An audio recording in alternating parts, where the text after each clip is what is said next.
Um, Good morning. This is Friday, the 26th of July. It's about 6:30 in the morning, and I've not been sleeping very well these past 2 weeks, I think. And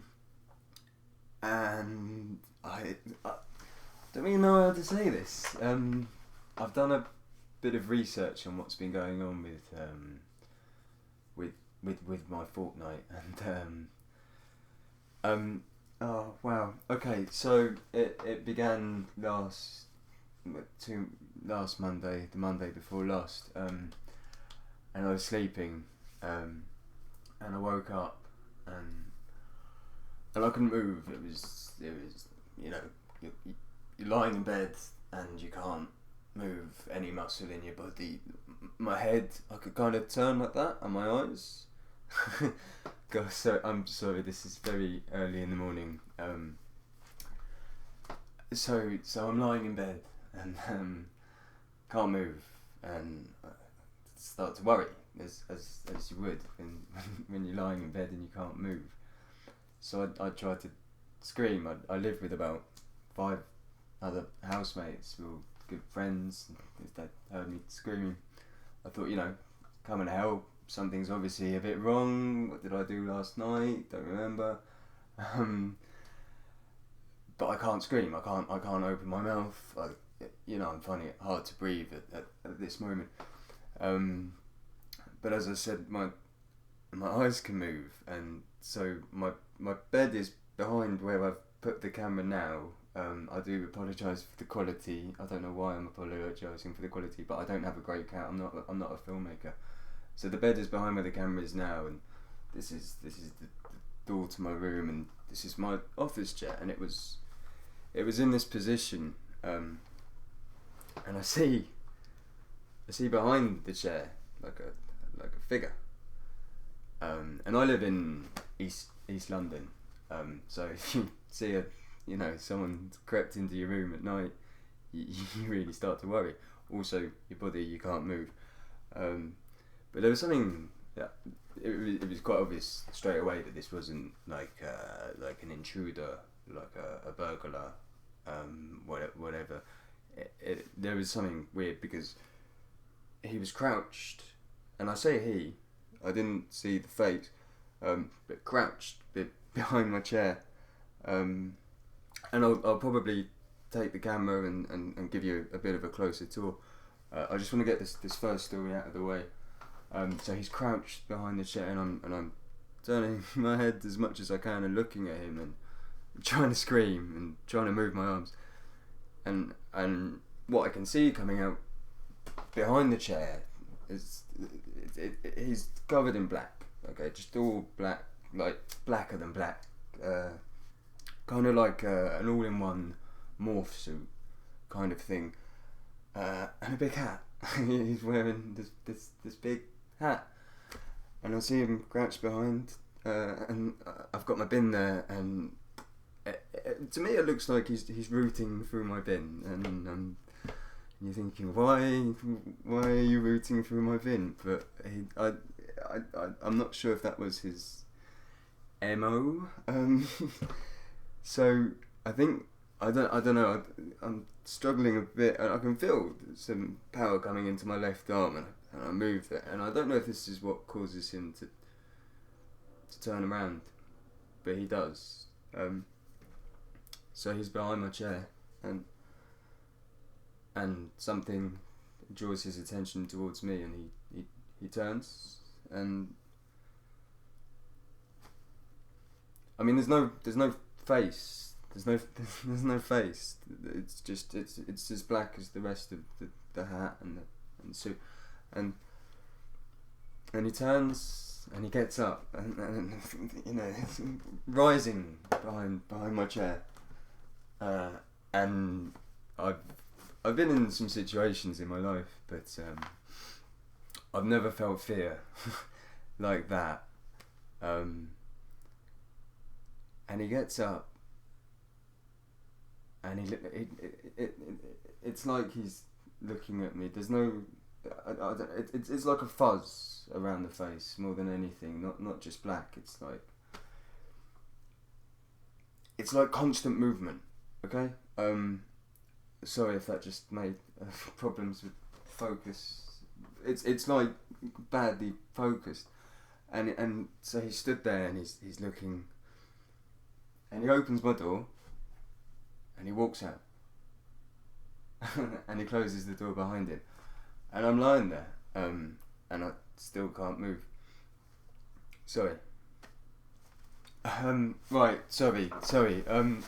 This is all very strange for me. I think I set this up as kind of a cathartic experience for myself to get it out, because as I said, this has been happening for 2 weeks, and I'm just telling you the first story there, and it's hard to convey the fucking fear that grips you when something like this happens, and I mean I can't go back to sleep. So I'd say there's been 5 encounters in the past 2 weeks of this,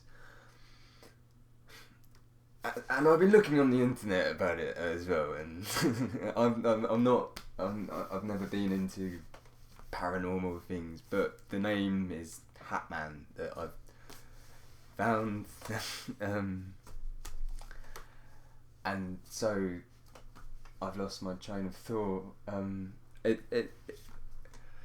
It's hard for me to talk this through at 6:30 in the morning. But I feel like I kind of need to, because I don't know what else to do. I don't want to.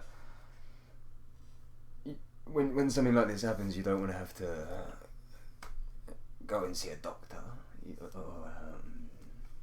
or talk to anyone you know, because I'm a huge skeptic with all supernatural things.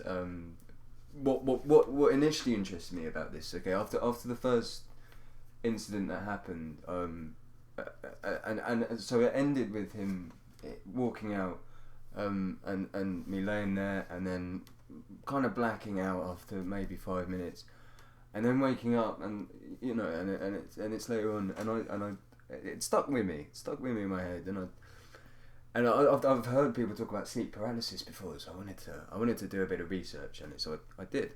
I keep pointing over here because that's where my computer is based. So I did some research, and I looked up sleep paralysis, and sure enough, there's this thing about a dark figure in a hat, and it intrigued me because I like the psychological aspect of it. That really interested me. As I said, I've always been a huge skeptic about anything supernatural, anything that can't be proven. Ghost stories and things like that, they entertain me, but I've never believed them. So I took an interest going down the psychology route of like a combined conscious experience, that people around the world said they've seen this same thing, or a horse coming and sitting on them. Like, that's the reason it's called a nightmare, because it's a mare that comes and sits on you in the night, or an old hag, or something like that. But the Hatman, and what's really what's the word for this? It's tricky. What's tricky about explaining something like this is that there's a whole group of people on the internet who labelled my experiences shadow people, things like that, and you read that and you're like, is this what I'm becoming involved in? But it would appear that I am. So, okay, second experience. I might split this up into several videos. I don't know how much time YouTube allows you to do. I think they're only like 10 minutes. I'm not sure how long I've been talking. Second experience was like the first. It was a couple of days after the first one, and again I see him. He's behind the chair, kind of in this. it's a crouched position, but it's more squat. It's more like, because I've analysed it a lot, and it's not just like crouched. It's not hiding behind the chair. It's squat and it's ready to pounce like a frog getting ready to leap. Anyway, sorry, tangent. And it's the same thing again. You know, I can't move. He notices me, but this time when he stands up, he doesn't just go out the door. He comes towards me, and the fear I felt the first time is now intensified by millions, hundreds of billions, and he's coming towards me, and then it's like he's sucked back, like so, going towards me there, which is where my bed is, and then really quickly sucked back, gone, bam, through this wall, and then my paralysis at that moment left, and I jumped up out of bed, and I wanted to explore if this was a lucid dream, which I'm still hoping that this is what these are. And I got up and I ran to the wall, and I looked around, and I couldn't see anything, and I couldn't feel anything, and like that, I'm back in my bed.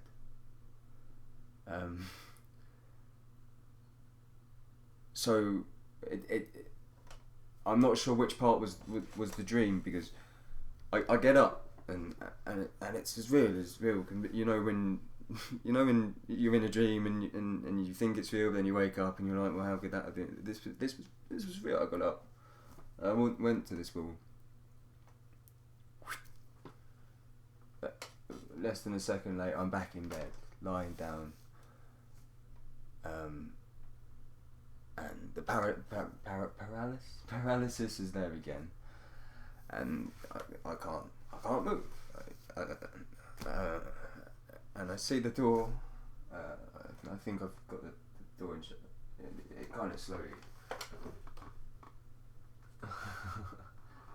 opens like that, and I'm trying to scream my heart out. And sorry, I'm gonna close it because my housemates are probably sleeping. And I'm trying to scream my head off because the door's opening. You've just seen this second time in a row, and then I wake up again, and it's 9 in the morning, and everything's fine. Everything's fine, apart from one thing, and I'm gonna have to lock off the camera here. Just give me 1 second. Okay, so this is my hand, okay, and this was from like a week and a half ago, and I've made a small attempt at filling it in. These walls are not very thick, so this is kind of the wall it was at, like, and so let me just push my office chair back. So let me give you a bit of a better idea of how it goes. So I'm in bed, back here, and you can see here is where he gets seen, where he's kind of crouched behind. So I'll probably just so because computer's there, office chair there, so he's crouched behind there every time, and you just see this kind of shadow here of him, and then he rises and kind of, I mean it's not him, that's a Carhartt poster I have, but and then we got the door. But what we have here is when my mind kind of changed on it a bit, that this was no longer this was now a physical thing, that this hole that had appeared in my wall that wasn't there the day before was there, and there's kind of there's kind of two schools of thought on it, I guess. I sleptwalked and ran into it. It's I could have knocked my chair into it, but these it's quite thick walls.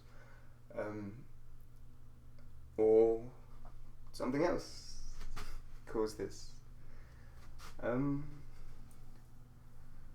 So I'm gonna stop filming now.